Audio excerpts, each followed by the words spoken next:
Good morning and welcome back to our In Conversations with podcast series sponsored by Microfocus and their channel development, really investing in South Africa and investing in the channel partners from our side. Today we are joined again by Boas from BoaTech, and we're going to be continuing to build a security view and a framework for customers and an easy to follow step-by-step guide. A modern enterprise security model is what we are concentrating on in this episode because businesses need a robust security architecture, and that's best built off a framework, off a skeleton, off something to add the clothing to, and the real building of this business around security as a discipline which is embedded into the business. And Boas, you've got plenty of experience with that. But before I let you off the hook and get onto that side, you dropped to me that you're now into mountain biking. What bike do you have and where do you ride? I can't wait to see him in Lycra. I have a bike called a Rougher bike. It's a custom-made bike by a shop in Midrand. I mean, this guy goes out and buys parts and builds his own bikes. But yeah, all carbon. Very beautiful bike. I'm loving it. Awesome. So yeah, that's. And where do you like to ride? Where's your favorite place in Midrand? I actually ride around the river sands with a bunch of guys from the Rougher group. Sometimes we come around 4 ways. At times I take my son, who is my riding buddy of late. We go to the Northern Farm and the Red Band. So that's amazing. Northern Farms, if you don't know the Johannesburg area, is juxtaposition to Diepsloot Township and is this enclave of greenery where I've seen jackal and amazing birds, and there's a dairy farm, and it's right in the heart of Johannesburg, and I really enjoy it. I'm glad you support it as well. That time away must give you a bit of a stress release from running your own business. And we dived into BoaTech and how you've built it over the last 5 years. How many people are now employed under your company? At the moment, we have about 22 people employed, including consultants, most of them based at customer sites, and about 7 based at the office. So yeah, that's a total. So we're getting size, and these are security experts, and you are building into security. Absolutely. With the brain drain that we're going through, with COVID that's come through, with a number of people moving, losing, and going for the steady big jobs, do you struggle to find skills in South Africa? And where do you look for new entrants into your company? We do struggle. I think especially when we start talking experience, it is quite difficult to find skilled people that are experienced in a certain area. But we've found a new model. Well, it's not really new. It has been used by many companies over the years, but we find it quite working for us. We go out and recruit graduates and train them. I think, IT, it's all about certification and then putting people on the ground, getting them more experienced, and that's what we've been doing very well. And everybody needs a break, and that's what Microfocus is doing from this channel development program. Just the visibility and the support that they're giving to BoaTech is amazing from a perspective of growing local skills. We can all bring skills from anywhere now because the world is quite a small place. But homegrown skills make such a difference. Do you see customers supporting that and choosing a local partner around that? And what are your big challenges breaking into new customers? Customers are loving it, especially when we share with them that some of our employees are coming from disadvantaged backgrounds and they are new recruits coming from college, and they really are supporting that. But one of the biggest challenges we're finding in the industry is the size of our organization. We're fairly a small company, and customers, especially when it comes to trusting us with services that have to do with the critical environments, they're quite edgy around that. They don't really easily trust that we can handle a massive environment. So they would find it, easy to perhaps partner us with a big brother. And that model has been working for us. It's something that we've been growing, employing that model, and it's really working. But sometimes, certain customers would be easily adaptable to strategy and say, look, we trust you. In the number of years that you've been in business, we think that we can trust you to look after our critical, assets. Those big workloads need to be secured. And if you approach your customers the way you've approached our interviews, with that humble yet assertive and understanding way, I'm sure that the road to success is already paved for you guys. That's pretty cool. But now we're talking about a modern framework for security. What are we trying to cover with a modern framework? What is your end goal for a customer when we're talking about a security framework? I think earlier on we touched on the idea of what, if I have to put a billboard for BoaTech on the freeway, what will it be? I think, secure by design, that's the first thing. You look at traditional customer design of any environment or putting together an enterprise architecture.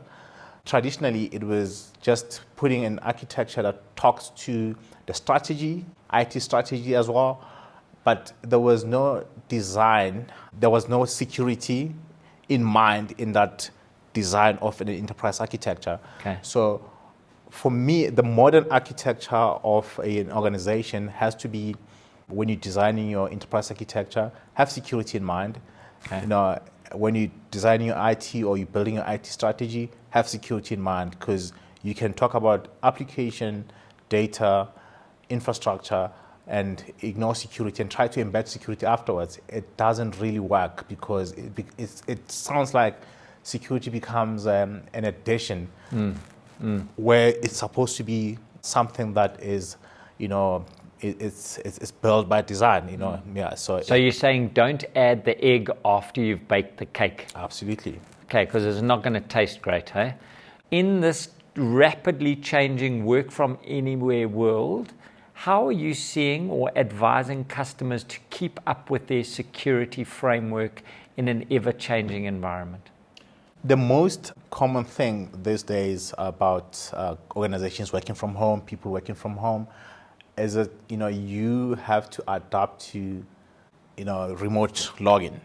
I think one of the most critical things is you need to start securing that area of access through a solution such as access management, and know who's accessing your environment.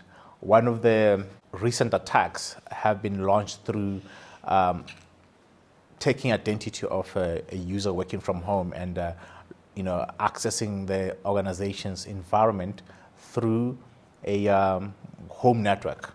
Oh. And that's becoming a norm for a whole lot of attackers, because they know that home networks or home Wi-Fi is not that secured, so they're finding it as an easy entry point. Okay, so that single sign-on security access management, that side, that real basics of getting through the gates of the organization you are starting, that's the first point of start. Do our users understand enough about their role in security, in your opinion? I don't think so. I think most users are divorced from security. They think security is an egg into a cake. Yeah, they don't think that it has to be a daily part of their working, knowing that this environment has to be secured. I have a part to play in securing this environment. And I think that is mainly caused by enterprise architectures, IT strategies built without security in mind. And you're saying the business is then building on their own. So we've got a security team here, and we've got a business team over here, and never the two shall meet. Absolutely. Is that prevalent more in private sector or public sector, or is it the both? It is the both. I wouldn't pinpoint it to one sector. I think it is the both, because I think if a private sector or public sector adopts a certain methodology of how work should be done, one will follow. So if private sector starts, public will follow. If public starts, private will follow. So I think, it is both. And I think, what's happening currently, you have CISOs and CIOs who are playing different roles, of which they should be really interlinked on their daily roles. So you're saying they should be joined at the hip? Absolutely, because you can't divorce one from another, so they have to work interlinked on a daily basis. Okay. So now I'm going to ask you a hard question. What does a modern enterprise security framework look like to you? A modern security framework, again, has to have security by design. Okay. And it has to take into consideration multi-layered approach into security. Okay. So we're talking perimeter, we're talking application, we're talking data, and we're talking user. Absolutely. Have we left anything out of that? I think we've touched on everything, because user can be brought as well. I mean, if we touch application and data, they're closely linked. Perimeter is traditional. I think that's what, when you talk about security, everyone refers to security as perimeter in terms of firewalls. Okay. So, and those old firewalls and encryption and changing of passwords, is that still relevant? Is that still an exercise that we need to go through? Or has that been superseded by new technology? It can be ignored. I think it is a traditional security method that we can't just all of a sudden ignore. It has to be a part of the continuous security building approach. You look at, I think maybe the enhancement and evolution of passwords and how they, traditionally, I'll probably use my dog's name and the date of birth, So now you can't use that because hackers will probably think, okay, what are the, well-known names for dogs? And then they'll probably crack that.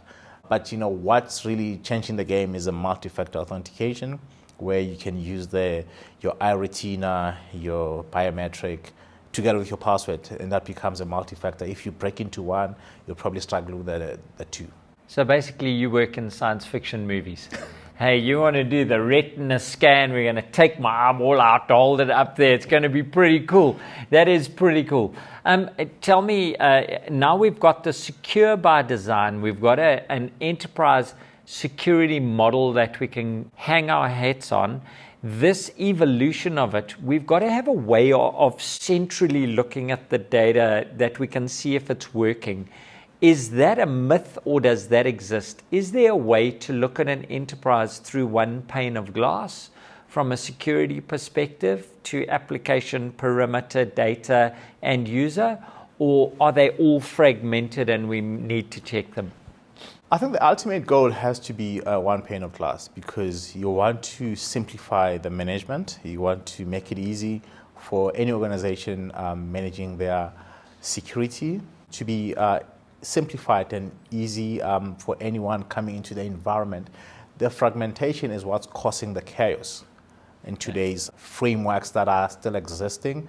It's more like traditional banks still running on mainframe and not finding it easy to add a new product into their portfolio because mainframe would need a whole reworking for it to add a new current account or that's why you find new banks really leading the way because they are easily adapting and they're seeing things on a single pane of glass.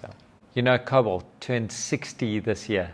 And there are still people out there that are programming, young people in COBOL. If you want to make some spare cash, that's a great way to go. Go and program in COBOL. But 60. This evolution of security, it sounds like a never-ending hole for money. Is it very expensive for me to do my own security? I wouldn't say it is expensive. I think, if one takes a layered approach where you don't just go for everything at once. If you are a small organization, you have to start somewhere, and then that will really become cost effective for you if you take that structured approach where you secure the most critical and what you think that will be easily a threat. Okay. And then you move to the next one because if you take a holistic approach, can be expensive.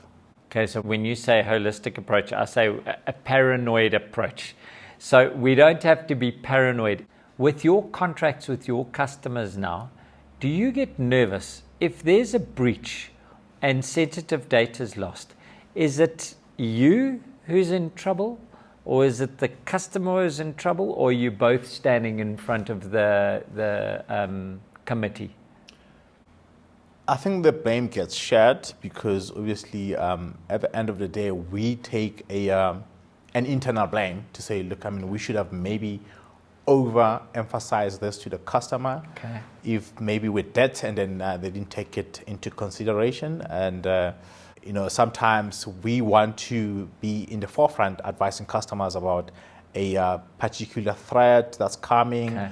We're out there looking and from a global point of view, what are the recent threats that are happening, in the market and what customers should be looking out for.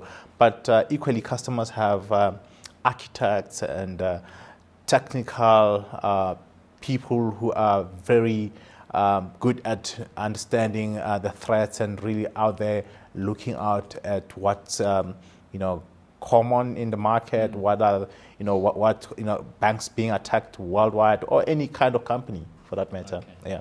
So my next question is another tough one. Security framework and the enterprise framework, then the maintenance and monitoring, and then fixing up after the breach has occurred. Internal or external? In-source or outsource? Let's start at the beginning, building the framework. Building the framework, I think it has to be in-sourced. Yeah, because I think you want to keep whatever that is being built from the onset in a long-term approach, and you want to own every IP that is being produced without any legal issues at a later stage. You want to own that. I think I would in-source as a customer. Okay. Then monitoring and maintenance. In-source, outsource? Yeah, I'll have a mixture of both in-source and outsource. Probably the most critical, I would in-source, and critical, but maybe medium and low, outsource. Okay. And automation in that area, where does machine learning and robotics play a role in monitoring and maintenance?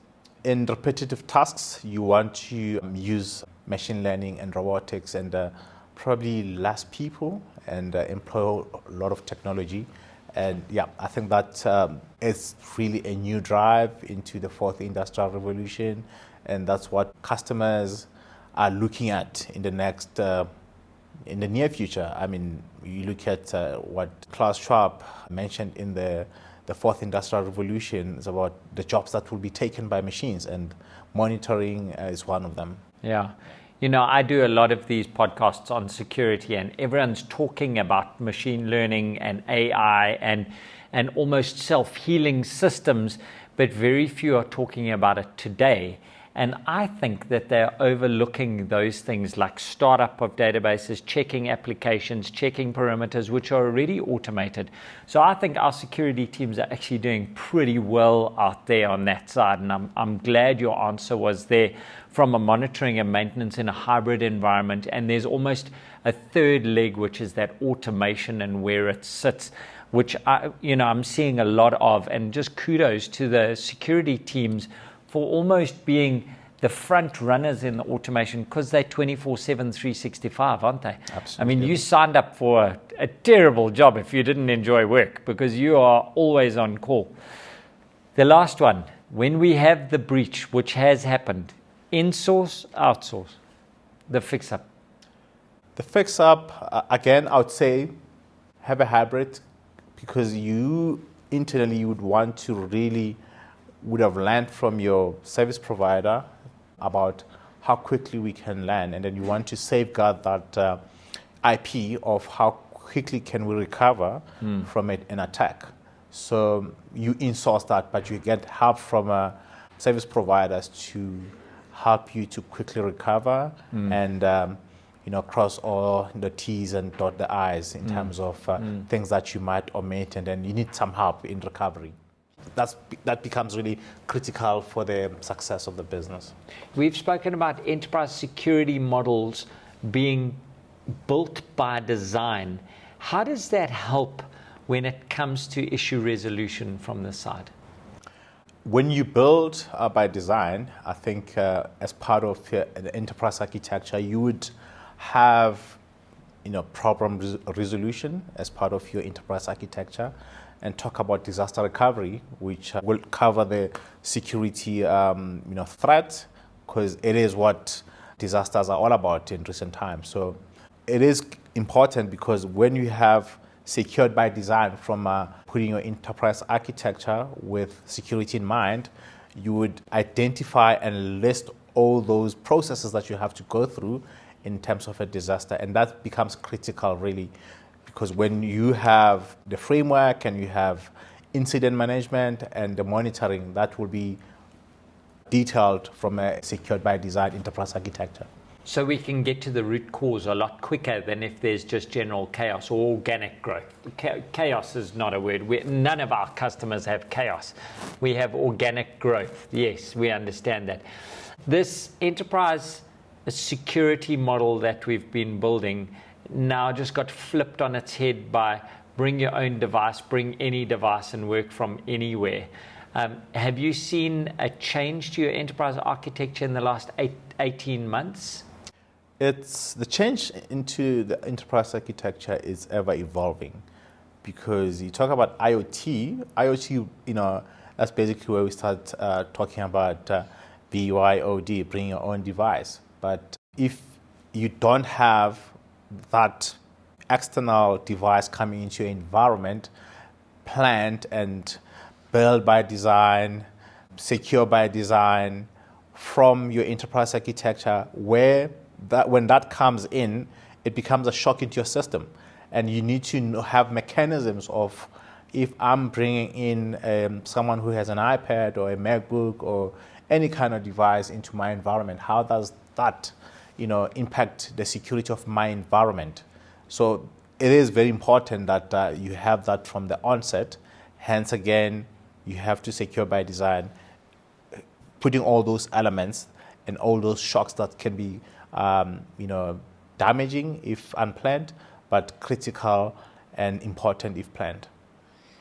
There was a very famous rugby player and coach, Dr. Donnie Craven, who said, "Give me 2 locks and I'll give you a rugby team." What are the 2 roles that you need in order to get an enterprise security model right? What is the 2 locks of this team look like? I would say a security architecture or a security architect. For me, that will be the first lock, and a well-seasoned enterprise architect. So these enterprise architects and a security architect are very important roles in a customer's life. That's usually where the partners come into it. Eh? Absolutely. And we've got access to those skills. Do you get them from South Africa, or do we bring a couple from overseas? What have you seen lately?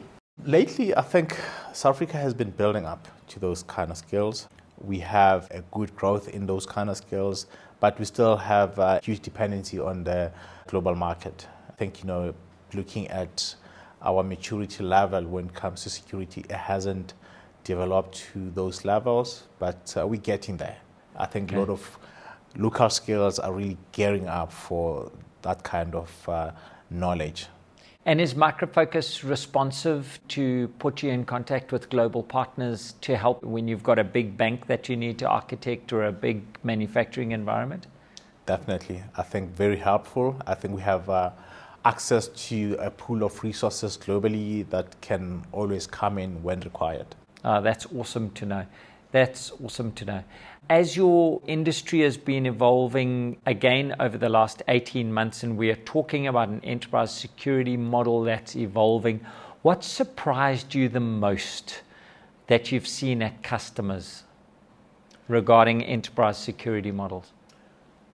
The surprise has been really more on how customers, are becoming ignorant or have grown to be ignorant around security. You look at the most critical data, they really don't have rigid security around it. And wow. And that becomes a shock for me because that is where they need to start. And when they engage us, they want to really satisfy the auditors, because auditors are the watchdogs around security, internal audit, mainly external auditors. They would come and ask them about, what are they doing around, data where, they deem very critical, and they get shocked, and then they just want to run into securing that data or making sure that that data is secured without really looking at the whole journey.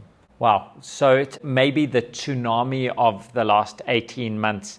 They've been dealing with so much change that their actual ability to deal with change is just no longer, and they need to just have the tick box for security. Wow, that is quite a big thing.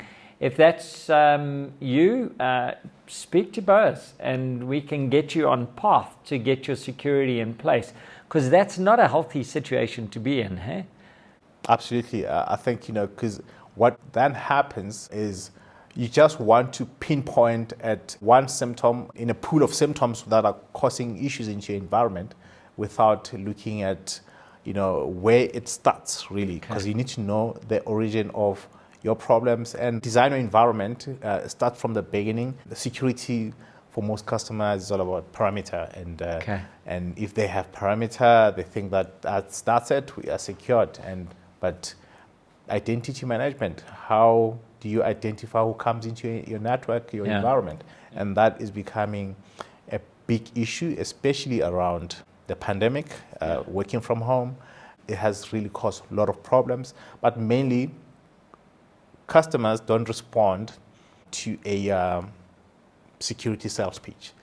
They respond very well to an audit or an attack. Or so actually you're just a big insurance salesman. Nobody likes to pay for insurance unless their house burns down. Then they want to make the premiums payment.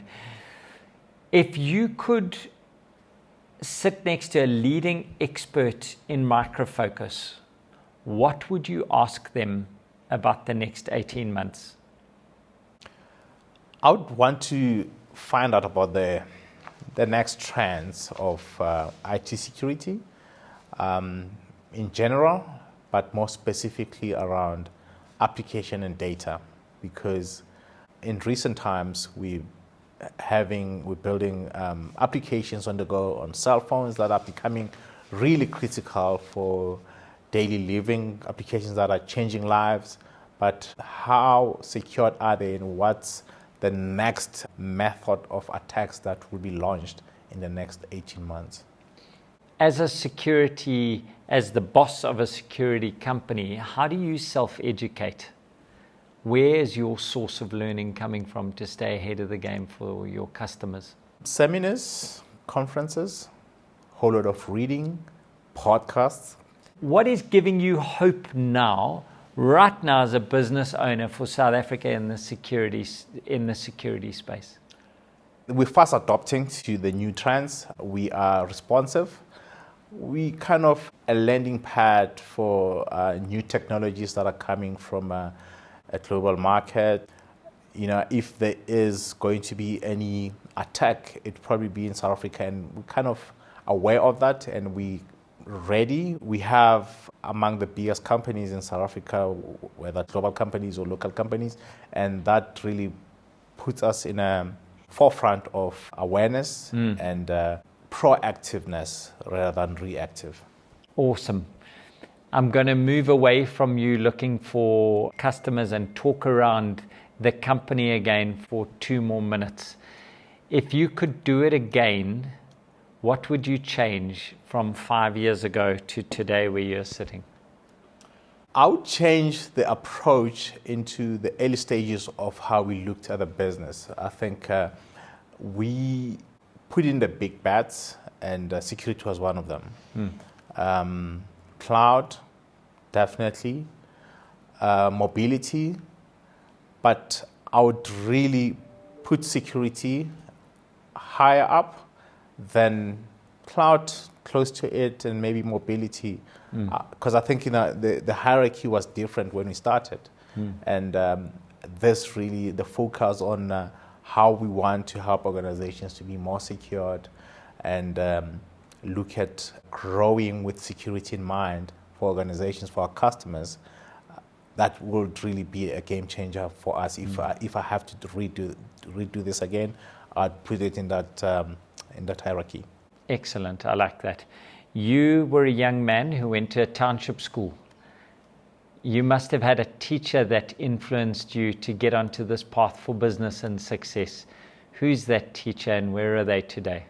Absolutely. I think doing maths and science in a township school, very little hope around computers, not knowing how to, type and a whole lot of things. I think getting introduced into technology education, where we talked about, or we learned about Morse codes and different types of putting a circuit breaker or putting a circuit into an electrical connection. That was kind of an introduction into technology, and it sparked the journey into computer science. And Miss Musue, Mabatu Musue, was the teacher who really helped me in that journey. A shout out to the teachers. We are only here because of teachers.